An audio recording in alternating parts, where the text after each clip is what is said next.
Good morning. I'm Malcolm Nance. This is Black Man Spy, U.S. Iran WARCAST update, where every day we update all of the most essential things that you need to know about the U.S. Iran war without just reading the same news articles over and over again, as some people are wont to do. This is day 36 of the U.S. Iran war. It has been going on nonstop since 28 February 2026. And with that, we're going to get to it with my co-host, Wajeeh, the gay lion uh, from Minneapolis, Minnesota. Good morning, Waj. Good morning. Good morning. Thank you for having me. How are you doing today? I'm good. Is your name Wajeeh like Wajid because you have No, for duty? no, Wajeeh from the face of the Face. people. Wajid. You're Wajid. Yeah, Wajallah. You all right? Wajeeh comes from the person that represents the people, the face of the The people. face of the people. Awaji.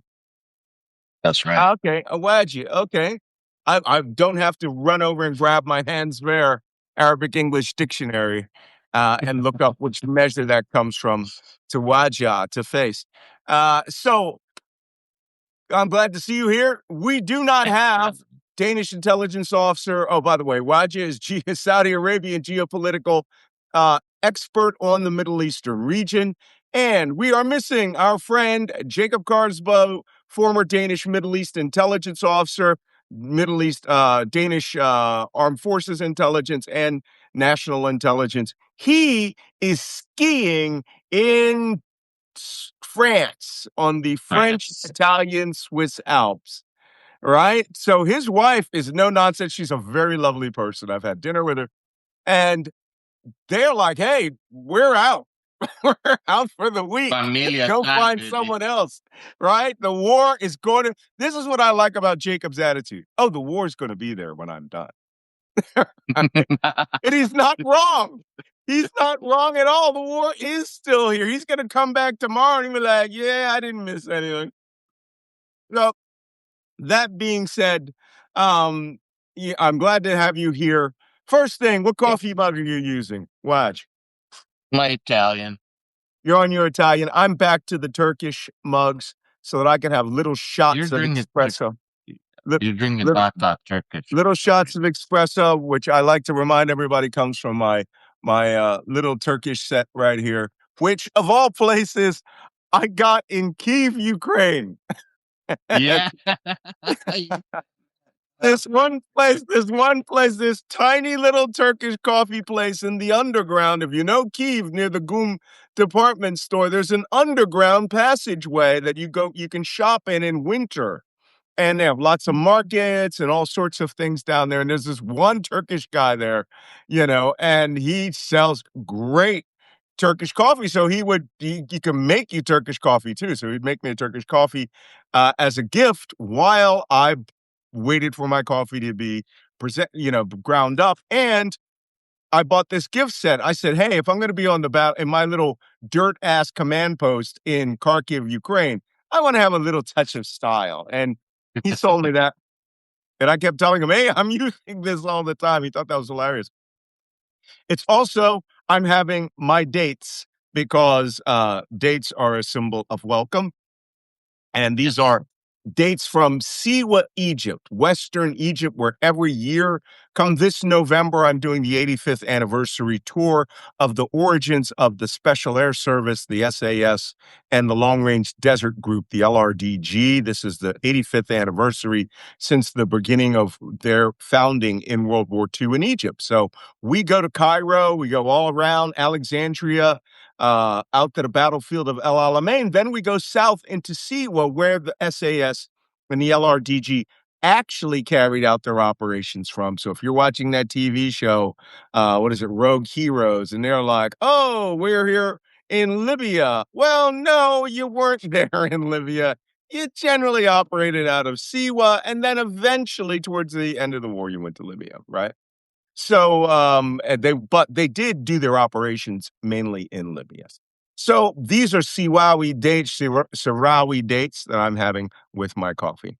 Mm, The nice thing about these particular dates is they're very sweet, a little dry but firm, and you can like get a good chew out of it in the same time. But it's good that you could. It'll fill you up real quick.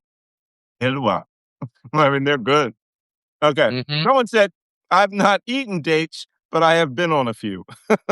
Good, good joke. All right, you guys. All right, good morning. First things first, we are going to go to the casualty count. Do you have the Al Jazeera live count? Which I'm pretty Yes. sure has not changed because I know Lebanon, the numbers are dramatically up. Wajeeh is going to take a look at that. Mm. Patricia said she loved eating dates in Turkey. Oh, if I was in Turkey. Have you been to Istanbul? Yes. Oh, boy. Well, My cousins live there.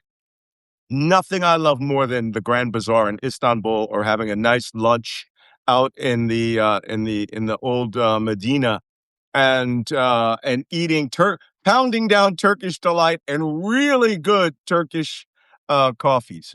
You go for the Mahsud. Turkish delight. I'm going for the baklava, habibi. Oh, dude, you can't have baklava. Can't have that much sugar. So, all right, let's go over the casualty count. Watch it. Give us the casualty count. Lebanon, 1,345 people killed, 4,040 people injured. Palestine, 4 people killed. Israel, 24 people killed, 6,000 people, 594 people injured. And then you got Jordan, 24 injured. Iraq, 109 people killed.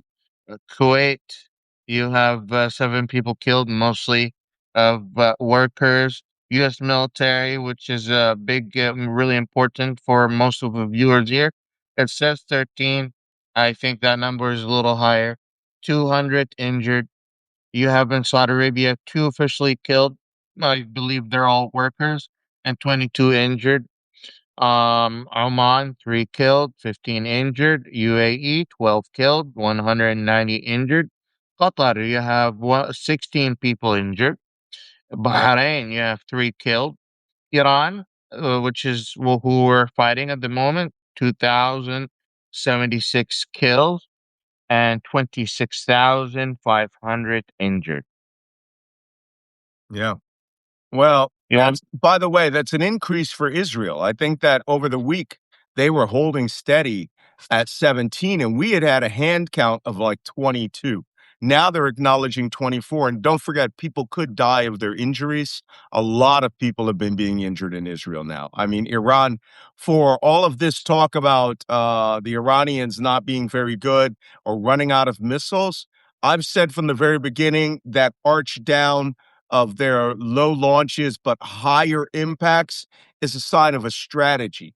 It is not Yeah. them running out of missiles. And I had lots of people like, you're a loser. You don't know what you're talking about. America's the best. Hoo-yah, hoo-yah.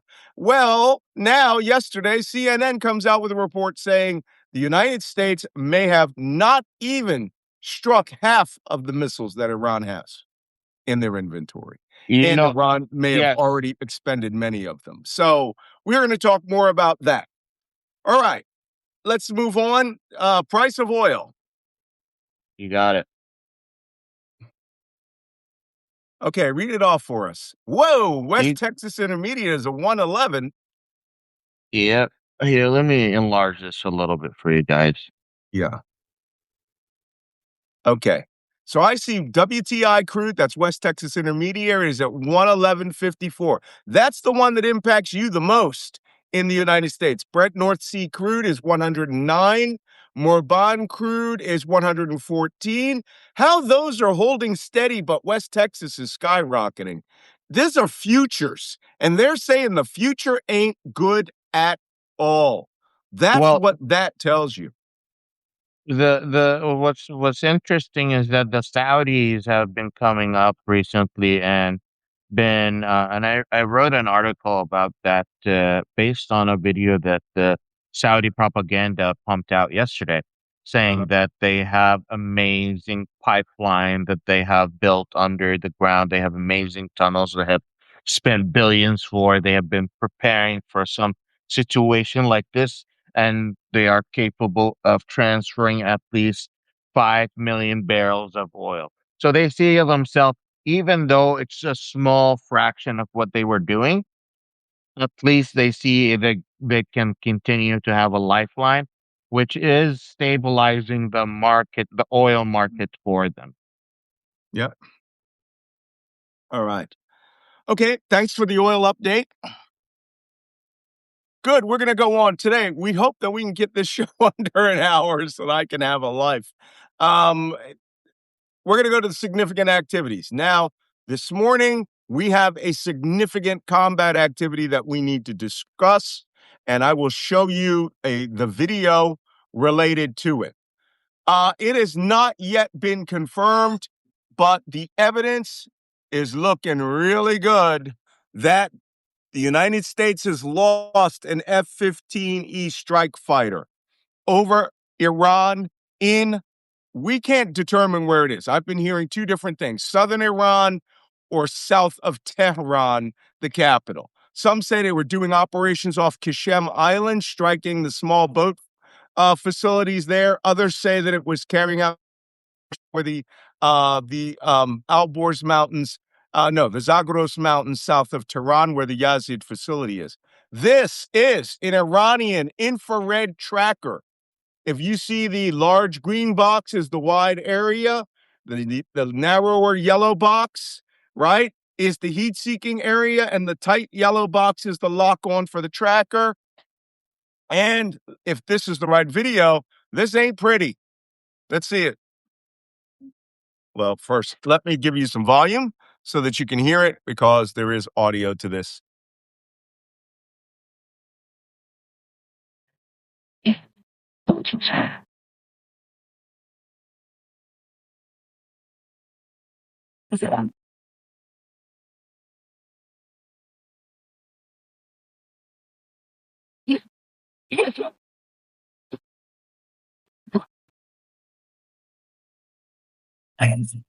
Oh, your fault.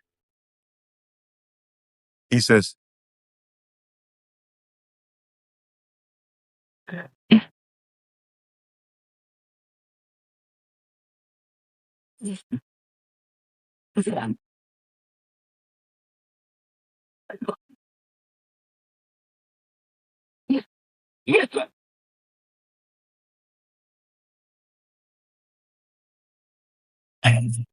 oh, your fault. So he says, hey, we got it.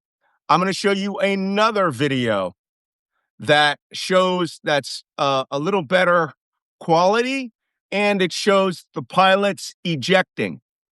So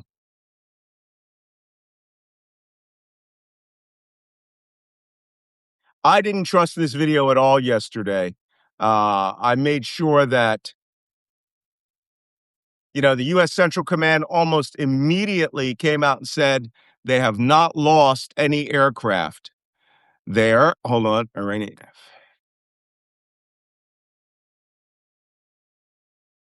Uh, Central Command came out and said that they did not have any aircraft lost.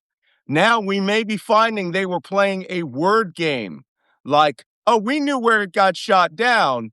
We just didn't lose it. Well, this is the video I thought. When I first saw it, I thought, oh, it looks like an Iranian Phantom, but it doesn't have any Phantom.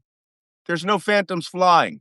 So if you look close, I'm going to put it up closer and I'm going to break out what's going on. This is the thermal image, the kind of missiles that have been used recently that were successful, damaging the F-35, shooting down drones, U.S. reconnaissance drones, and this one are heat-seeking. You can't. Yep. There's no warning until the last moment, and it's going after the heat on your engine. So F-15 has two engines. Here we go. That's the explosion. Aircraft starts catching fire. Now, I'm going to show you something that if you're not looking for it, you wouldn't notice. That's the explosion. Boom, not good. Engines now start to malfunction. The aircraft starts to lose control. If you look, wait, I'll show it to you. And fireball starts to blow up.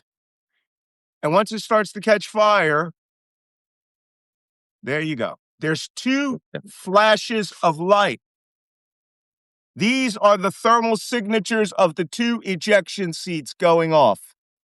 They have now egressed out of the aircraft, ejected out of the aircraft, and are now in free fall. And as I kept saying to people who go, oh, they shot down an airplane, I said, I need to see the ejection seats. I need to see the engine. I need to see more than just a tailpiece. They could have winged it. But when I watched this one, I was like, damn, I don't know. That looks pretty good that we lost that aircraft. Now, here's the aircraft coming down. White is hot in this image, okay? Against the sky, white is hot. That's the aircraft coming down to crash and blow up, spiraling out of the sky.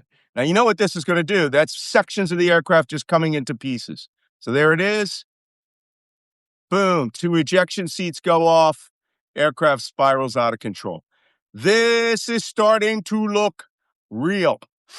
That is starting to look like they actually shot an F-15 down. The Iranians initially reported an F-35. F-35 does not have two seats. It has one seat. And that is clearly two ejection seats going off. Yes, sir. And these rockets that the Iranians are using, they're not very smart. They only follow heat. And therefore, they're very, very cheap. And they have many of them. And all they need to do is come out of a cave and aim it and they shoot it. And it flies in the sky until it finds that heat signature. And then it chases that plane until it hits it. So they don't even need to see or find the actual plane. They just need to fire the missile if they know that there is a plane in the area, and the missile will follow it because these planes are the hottest planes that exist in our. Yep. And they're flying hot. Okay, to further on to this, if this was real, as I kept saying to people who were out there, because I said, I'm agnostic on this until I see some things. I need to see more than a tiny section of a tail wing. That could have been damaged. I need to see jet engines. I need to see ejection seats. And then I need to have the disposition of the pilot and the weapons systems officer, the guy in the back. And if that video was legit, they did two clean ejections, which means they're out there somewhere, right? And I said, if this were actually happening, what we would generally see if it was a semi-permissible environment, we would see combat search and rescue go in there. If it was not, they would tell those pilots to get out of the way, to evade, hole up until nighttime. We generally do not do combat search and rescue until nighttime. As you know, I was a survival, evasion, resistance, and escape instructor for the U.S. Navy's SEER School, which handles this, right? What happens if you eject or get caught behind enemy lines? You have to survive, escape, if captured, resist, survive, evade, and if captured, resist and try to escape. Well, Iranian TV came out about an hour ago and started saying, Malcolm, you need more evidence. This is an official Iranian TV report asking people in a certain part south of Tehran to start hunting for a pilot and a co-pilot of a downed U.S. jet. There's no translation. I'll just give you a taste of it. زندگانی و پاداش ارزشمندی دریافت می‌کنید. So do your duty, hunt down those naughty Americans. That's what she said. So that's going on. Yes, sir. No, I was just making fun of. Yeah, I was saying. Yeah, Hussein. So, okay, now the evidence is starting to pile up just in the last couple of hours that something's going on. This is supposedly, this is some of the photographic evidence of the pieces of the aircraft. Shows that this is the U.S. Air Force's Europe is on there. This is the upper tail fin of an F-15. Legit. But that is a crater. And I would expect to see a lot more debris. Wings, jet engines, two giant jet engines there. We will see. Not the most advanced aircraft in the world. It's not a stealth fighter by any stretch of the imagination. But Malcolm, if this is real and legit, we should be seeing some combat search and rescue. Yes, you should be seeing some combat search and rescue. And now we are finding out in the last few hours, combat search and rescue is starting to take place. This is an American C-130 flying over Iran in the daylight. That ain't right. That means we know where those pilots are, and we already got helicopters on the way. Here's some. That's a US C-130 flying relatively low altitude. What does this plane specialize in, Malcolm? That aircraft is a airborne special operations navigation and refueling aircraft. And here it is, topping up the CSAR helicopters. Wow. So it's just it's supporting the operation, essentially. Yes. It's what we call a pathfinder. It'll pathfind by leading you precisely to the spot. What is missing out of here is the gunships. Now, these helicopters look like they're what we call MH-60 DAP, DAPs. Normally, the Air Force would be flying combat search and rescue for a mission like this with a parajumper, a PJ, pararescueman, providing medical support. These, because it is intensely hostile airspace, would use U.S. Army 160th Special Operations Regiment DAPs. A DAP stands for Direct Action Penetrator, which means a MH-60 transport with a shitload of guns and rockets on it. A shitload. And they would act as gunship and rescue helicopter all at the same time. The very fact that this stuff is happening in daylight, bad or good, which means that the pilots are within readily recoverable range where they have laid out a space where they can get to them. So this just ain't seen in the daytime. We would tell the pilots to hole up, escape, evade, get as far away from the crash site as possible. Looking. Here's more video of helicopters in Iraq. Now that's that C-130. There's more helicopters. That one's coming back. Where there's one, there should be two. And they're flying particularly relatively high. 5,000-6,000 feet. For them, that's like high in the sky. More evidence. This is a U.S. Air Force Austin Baker ejection seat. This is the evidence I was looking for. This is the seat itself. This is the probe. I mean, not a probe. It's called a drogue. The drogue is attached to the main chute. This whole seat comes down, and once it goes off, whoosh, up in the sky, this drogue comes out, and what it does is it cuts away the ejection seat from the pilot. The pilot does not land in that seat. The pilot is separated from the seat, and the seat falls, right? This is a giant rocket sled that shoots him or her into the sky, right? And the pilots will come down on a parachute on their feet. Yes, sir. I know in the past, the ejection itself could cause an injury. Yeah. Is that still the same? Hey, today? You're going like 15 G's in less than a second. Yes, it'll cause severe whiplash. This is why the ejection seat actually positions you when it's time to punch out. You have to, in some aircraft, the old aircraft, you had to pull two handles in front of you, but it would lock you in the correct position with your head back, right? Now some would pull over you to the top of your head. Oh, I'm sorry. I can show you this. I'm doing this. I'm pantomiming to no one. The old days, they would have an ejection seat that would have handles above your head, yellow and black handles, and you'd pull it down, and it would put you into the proper position for ejection. Some would be between your legs. You pull them up. You're not in the center. Right. So it's a trick to get you there. Actually, I'm not centered. But that's the purpose of it. You can see my drone war rug. my, my drone war carpet from Afghanistan. So, yeah, it's starting to look legit that we have lost, a US F-15. However, let's see what the latest on it is. Yeah, what is this about? Okay, this is a US C-130 that's avoiding flares. It avoids flares by dropping, avoids missiles by dropping flares.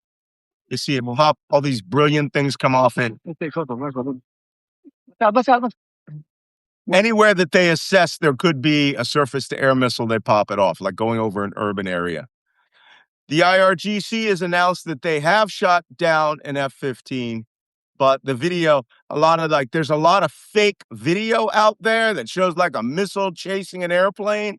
That's fake, right? There's so much real stuff out there, but the internet is full of these people who just feel obliged to put out fake videos all the time. So, right now, the search and rescue is underway for the two pilots. And some people, of course, the Iranians are going to report that they captured the pilots. It'll be like two 15-year-old Iranians, in some old flight suits or something. But we need to prepare ourselves for the possibility that we could have two American pilots paraded around. And many of our pilots are women, although that will be a novelty for them. I trained people in what to do when you got your feet on the ground, right? Pilots, Navy, Marine Corps pilots, special operations guys, what we call level C, high risk of capture.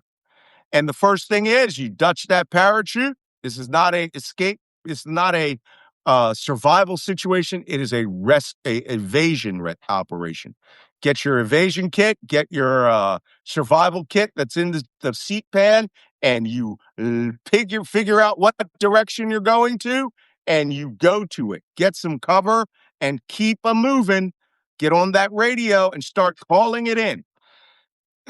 Now, that may be a reason why Central Command was like, we didn't lose the plane. ... We know exactly where they are. They're shot down in central Iran, right? But it's pretty clear that the United States has an aircraft that's been shot down. We shall see after that. Wajeeh, what do you think, man? Listen, well, first of all, I pray, even though like I'm not that religious, I pray that the two pilots are safe and are successfully evading the Iranians and able to get rescued. Yep. But I won't I've go I've for got it. some new video for you. Hold on. This is clearly in Iran. And I really cannot believe that these guys are flying in daylight and at that altitude, which means that they felt it was less risky. There must have been around a populated area, and they were like, "Fuck it, we're in." And here they are, the MC-130 aircraft with the two MH-60 helicopters.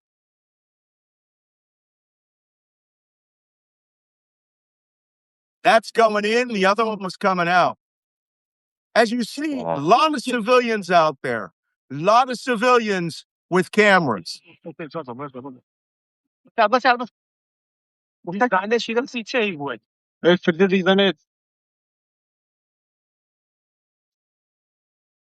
The reason they're screaming is they think that we're bombing. We're not. It's just dropping flares. So, wow, that's going to be a high risk. That's going to be a high risk mission there. I wanna ask the audience, especially American audience, how their morale would feel once they see U.S. soldiers paraded in Iranian towns. I genuinely want to hear your opinion. Like, do you want to see your soldiers get paraded in a country that has been looking at you and I don't know. Like we've been putting them in a very tight spot for years economically, and They cannot wait to have an opportunity to get their hands on an American soldier on their territory. Okay. Now there's reports going left and right saying Central Command is once again saying that they didn't lose anybody. Okay. All right. We gotta take a lot of this stuff with a grain of salt. But I gotta tell you, the Iranians, they are on their Lego game. They don't waste any time. This was released by the Iranian embassy in Thailand just now. So if there wasn't an aircraft shot down, they are going all the way to play with our heads. All right. And it's quite possible that the MC-130s in Iran were not related to that. However, daylight flights of MC-130s with those MH-60 helicopters that look like the direct action penetrators, you will not be flying in daytime if that's legit. Some serious trouble is happening if you're flying in Iran in daytime. What kind You of know, forces that did you send me that in Iraq? C-130 for Lara, who's asking, yes, paratroopers jump out of it, but that's not what that one is. That's a Pathfinder. Okay, we shall see. And you never know. Maybe they just got a clip of an aircraft and it didn't actually go down, and the Iranians are staging things. So it's all over the place. But right now, holy shit, there's a lot of Iranian footage coming up. A Let lot me of ask you footage. this, Meltdown. If you would be one to send a rescue team, what kind of team would you send in Iran? Well, we have these are called CSAR packages, right? These combat search and rescue packages. And usually it depends on the distance.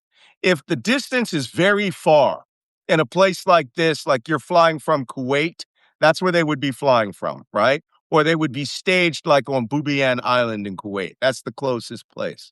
What I would do is I would go out over the ocean, right? And let me give you guys some indication of this on Google Earth. I would go out over the ocean because civilians are screwy. You don't know where guns are. You could map this all you want, right? And you can see in the video that there's snow-capped mountains there. So I'm going to show you this on Google Earth. If we're starting our rescue package from like Bubiyan Island here in Kuwait, or we could be in Nasiriyah Air Base in Iraq, right there, or Zuwaitina, there's another place down there. You could launch off that island, that place first, but this is all occupied terrain. Even though it's swamp marsh and everything leading up to Khorramshahr and Bandar Khomeini, right? It's all occupied territory. There are people there everywhere. And you could come in here over the slightly unoccupied place and already have pre-routed waypoints going in over these mountains to where you know that there are no anti-aircraft guns, there are very few people.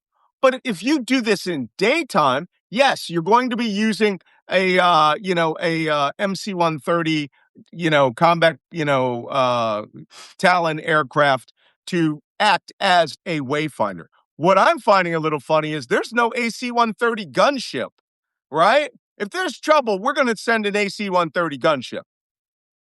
Right? Culleton just said it. Shouldn't there be a Ghost Rider? That's what we call the AC-130 Ghost Rider.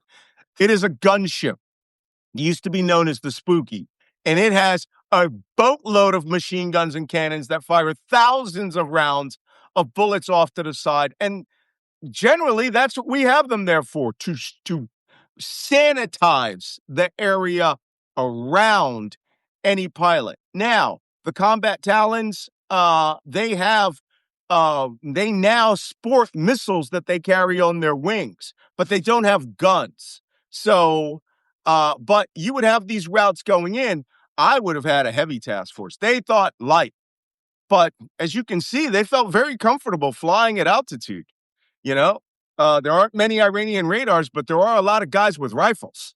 and machine guns, and you don't want the golden BB to reach up and knock you down. So And I don't know we if you shall see. remember the Iraq War. The Iraqi War, many, many basic farmers in Iraq took out their rifles and shot down helicopters that were just flying over their farms. I don't know if you guys remember this, but even though I was a child, I remember news coming out from Al Jazeera. Such and such, with he's a farmer, went out and saw a helicopter and shot it, and the helicopter is down. Like, helicopters are not they're easy targets because they fly low and they're slow. Look at this. Someone has geolocated this to here. Malcolm, why are you right all the time? Because we have to think in the exact same way. You don't want to fly over high to contested terrain with lots of civilians. You want to find your gaps in between. And this is where they're in the mountains, coming down over the mountains. The way that they're flying either indicates that they have the pilot in the West Wizzo, or that they have confirmed the Americans have been taken. And the way that you're going to do that is we make calls on our radios, right? Every pilot carries a CSAR radio, small combat search and rescue radio. And what they do is when you get shot down, the moment that ejection seat goes off, you get all across. Now, remember, I'm signals intelligence, so our job would be to listen. On frequencies like 151.5 or other designated frequencies, a ejection seat emergency beacon would go off, right? And you're sitting there, you got your headphones on, and you're like, oh, this day is so boring. Why are there no dogfights? And then suddenly you go, wee, wee, wee, wee, wee, wee, wee, wee, and it's like, whoa, that's not good. And then you wait to see if there's a second one, right? And then all of a sudden your combat search and rescue teams, who have an intelligence liaison in the CSAR, in the strike forces, there'll always be a CSAR officer, and that guy will be like, whoa, we got 2 guys down, we got an F-15 down, we got beacons going off here, and here. And at that point, he's going to press like a little button. It's not a button. It's actually an alarm. And the combat search and rescue teams who are sitting there in their gear on the helicopter for an 8-hour watch shift, right? Will spool those helos up. The combat Talon will take off. They will get their beacon and they will start going to predetermined entry points. At each one of these points, they will determine a go, no-go sequence. We are at waypoint Alpha in the middle of the Persian Gulf. Do we go? Right? They call back. They go, yes, the beacons are still good. Right? They go, okay, we go. He goes back. They go to the next waypoint, which is halfway into Iran.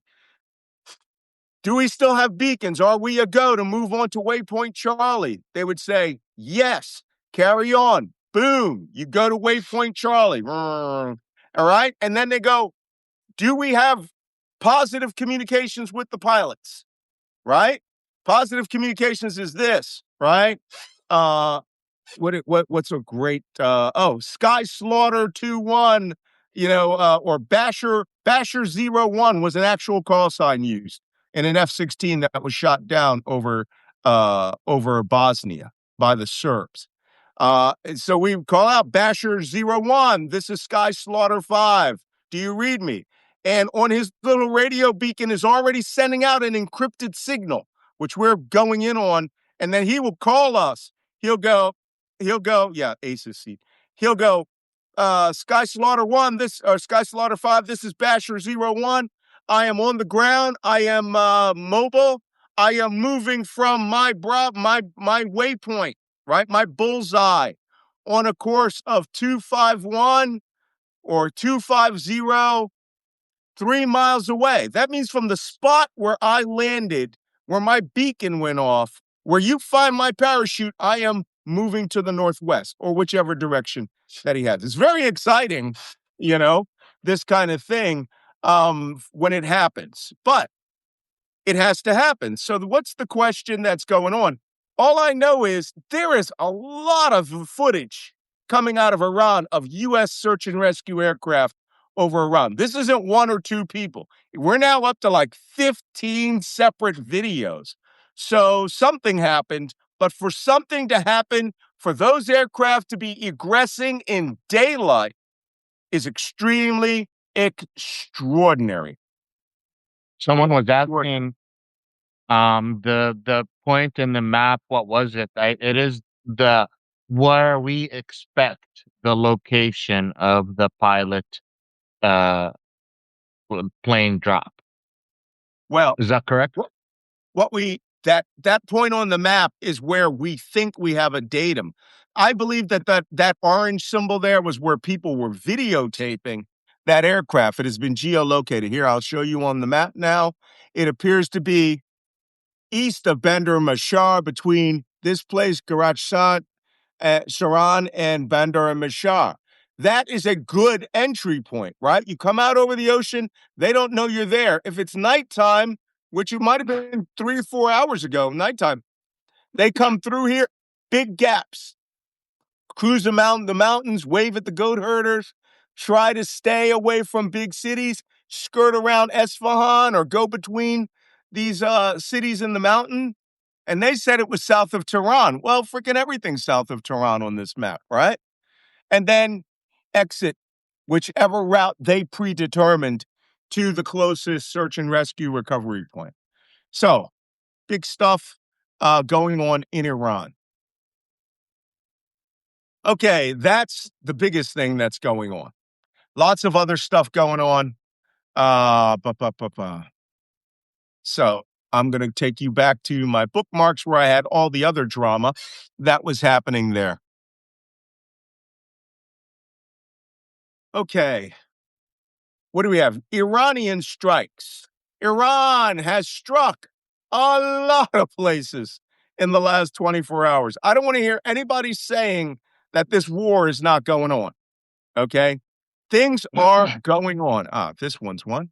Yes. I wanted to if you would allow me to disagree with you on a point you said a few days ago or yesterday. Um, you said if the United States stopped attacking Iran today, Iran would open the Strait of Hormuz. Is that correct? Like I was just thinking about that the other day, and if I was thinking, well, if Trump could pull out of the war, he would have done that by now, I think. One. Two, even if Trump stopped fighting Iran, Iran is the one that chooses when the war ends because they're the ones that got attacked and they are the ones that are on a revenge stream, not the United States. Like we talked about the John Wick, mindset of a widow and how that would make you someone that only wants to take revenge. So I was sitting down with Saudis, and they are and people from the GCC, and that is all they talked about. They are talking about the fact. Oh shoot, where did Malcolm go? Uh,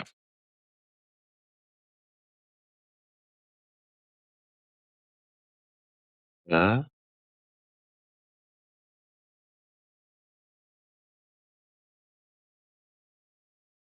we lost you.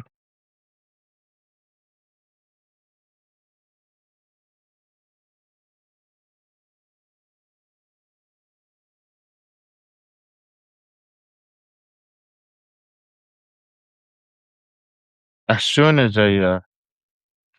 what, we lost you.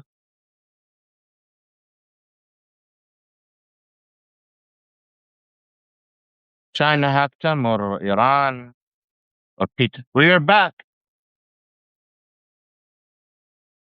Are you okay?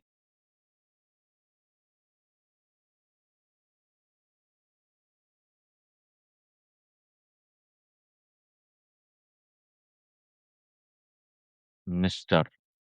Malcolm. Can you guys hear Malcolm? Oh, he's trying again. Well, I want to have a discussion with Malcolm. That's why I'm not go. I like I want to have his opinion.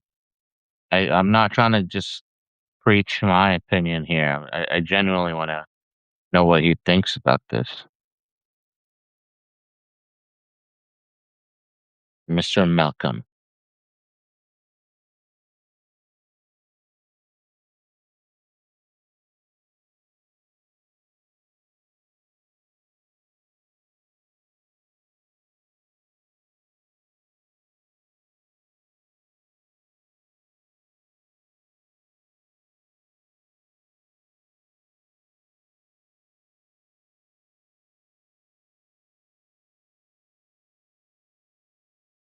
He's trying again.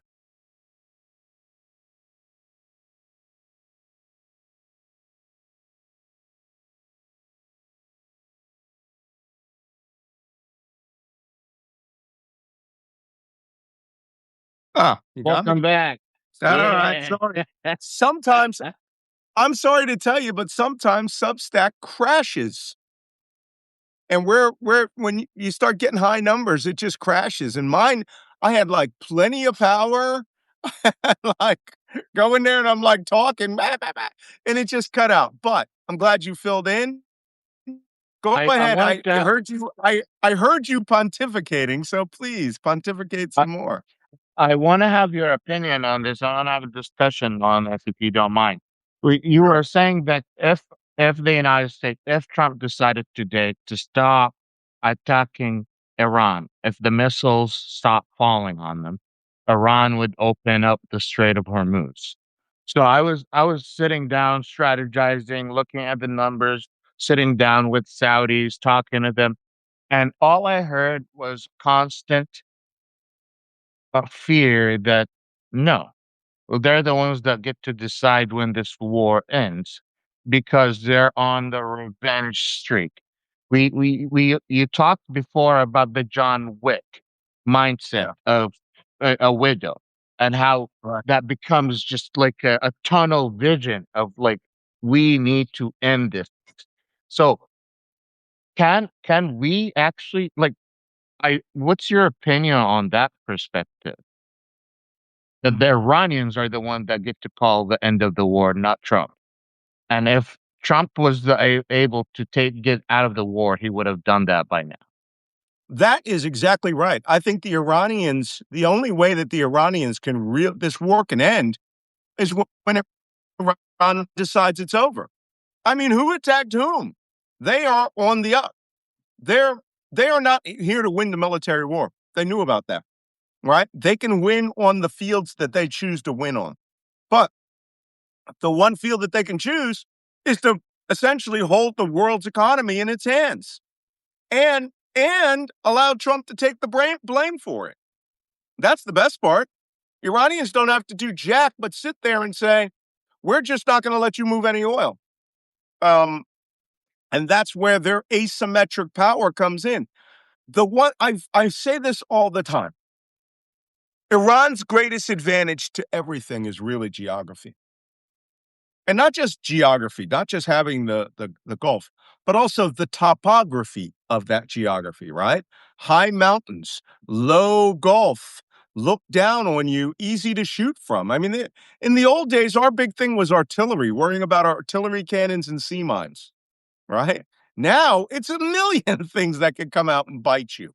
Suicide bomb boats, suicide torpedoes, drones, all sorts of things there. So, yeah, this war is really in Iran's hands. And like all people who do not listen to intelligence and people with experience who understand and respect the culture, Trump just thinks they're a bunch of towelheads.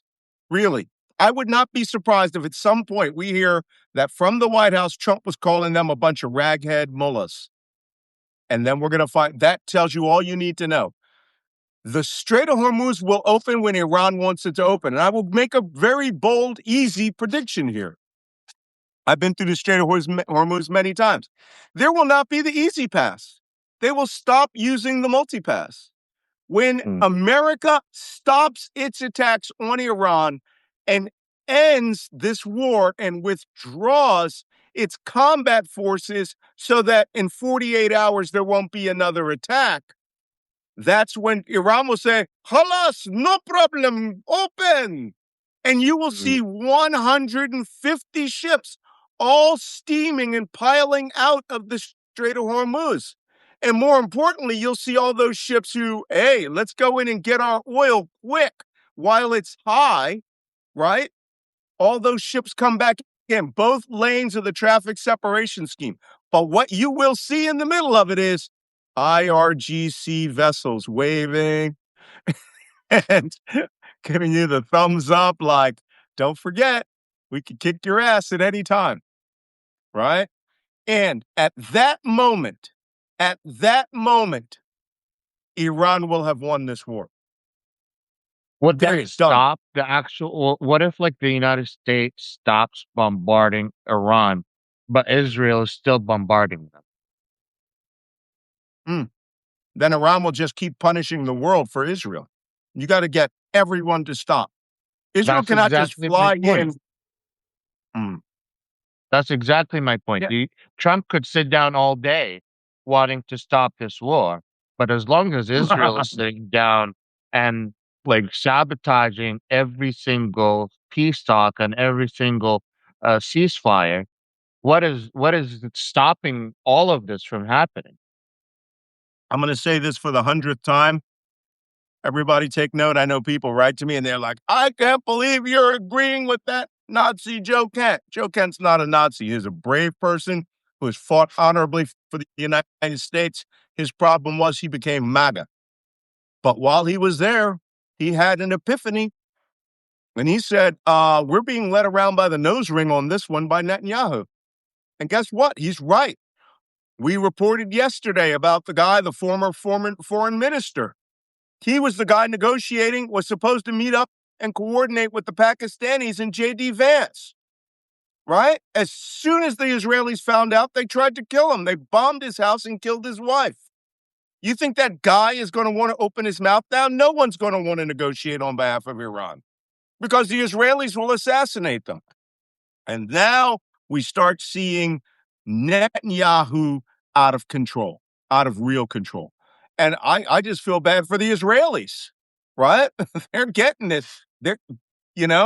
How long can you keep at this, right? The War of the Cities went 2 weeks, right? War of the Cities 2.0 in 2024 went for 2 weeks. We're at a month now. Iran could make this go on for months. Months. And, is that Dan?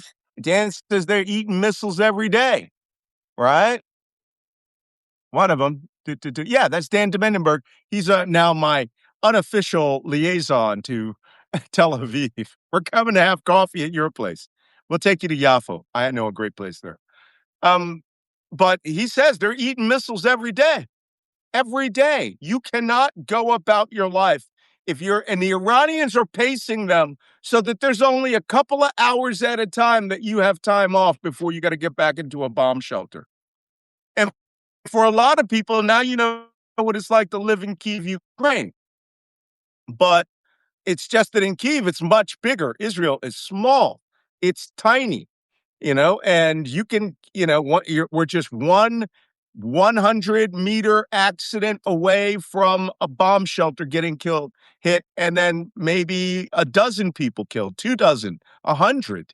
Then at that point, Netanyahu will be crazy for revenge. So it's a full circle, of revenge cycle. But if the United States stop operations, the guarantee has to be that Israel stops their operations, right? And you think the Saudis are going to want to keep taking this, or the Yemenis, or not the Yemenis, the Qataris will be sitting there minding their own business thinking, yay, we escaped the war. And then boom, 2, 3, 4 more, water plants get destroyed. And the Iranians go, you're the Qataris. You have an Israeli consulate in your country. We warned you. They hit us. We hit you. Yeah. War's back on. War never ends. Can we talk about the bridge the United States has, a civilian bridge the United States has demolished in Iran? Yes, Is th- I was coming to is that, but go ahead. okay? Bring- I'll Isn't bring up that a a war picture. crime? Yeah. The United States, well, it depends.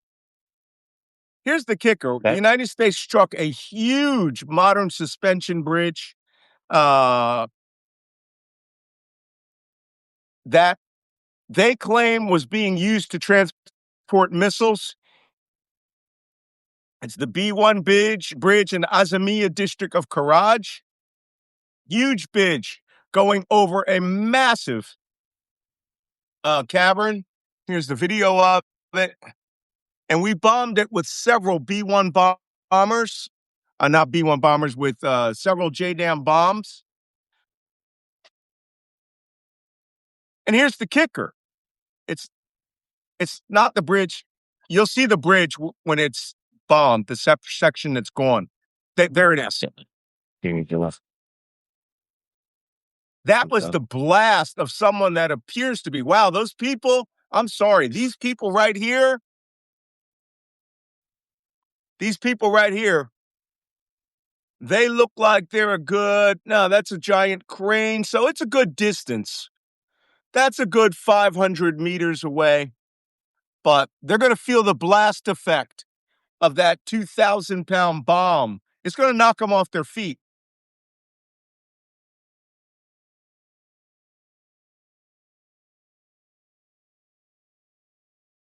There you go. That's the actual strike there of that bridge being hit. Now, here's the kicker. That bridge was not completed. So that's where you get into war crimes, right?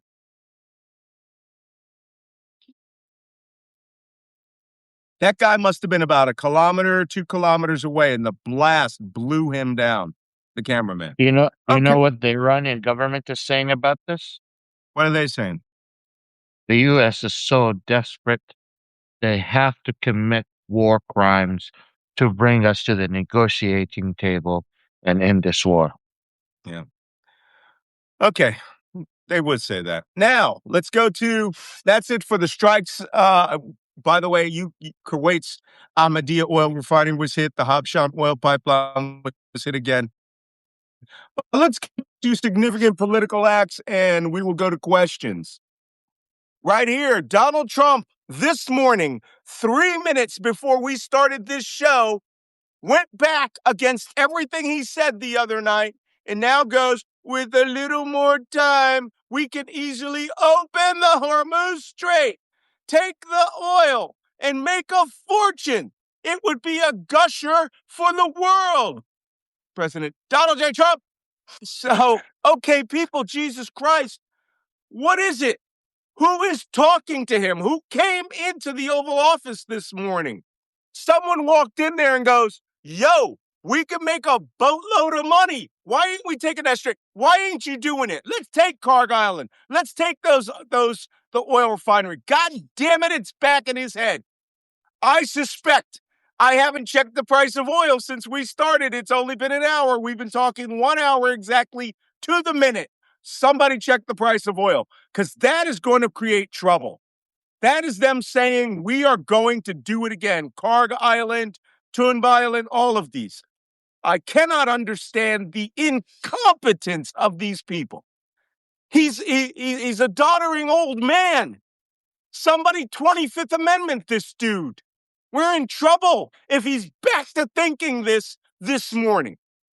That's my last word. Wajeeh, what do you say? Let me go to questions. I am updating the price of oil to see what's the latest updates. Jeez, Again, I'm literally writing an article about the end of the U.S.